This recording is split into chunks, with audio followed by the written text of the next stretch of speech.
ሙስሊም ግን መርየም ይላታል። የተከበረችና እንኳን ሌላ ኢየሱስን ነብይ ነው የሚሉ እንጂ የመጣ ከእግዚአብሔር ነው ይላሉ። we love muslim እናታችን መርየም ወይ ማርያም አላህ ሰላሙን ያወርድባትና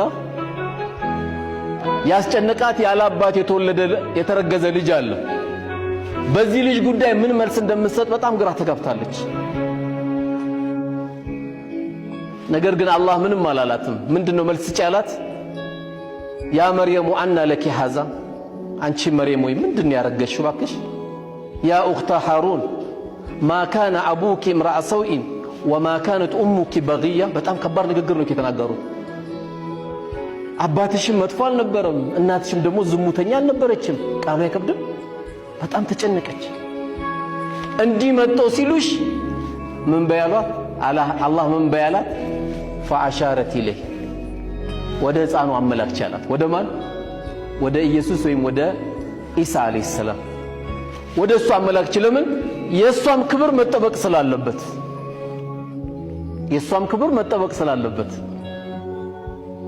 ታዲያ ባንቀልባ ያለ ሕፃን ልጅ እንዴት አናግሪ ትይናለሽ ብለው ሲሏት ምንም አላለችም ብላ ወደ ልጁ ብቻ ነው የምታመላክተው።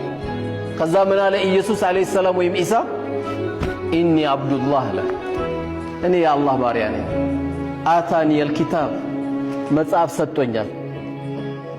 ወጀዐለኒ ነቢያ፣ ነቢይም አድርጎኛል። ወጀዐለኒ ሙባረከን አይነማ ኩንቱ፣ የትም ብሆን ደግሞ የተባረኩ አድርጎኛል። ወአውሳኒ ቢሰላት ወዘካት፣ አይገርም? እንድሰግድም አዞኛል፣ ዘካም እንዳወጣ አዞኛል አለ።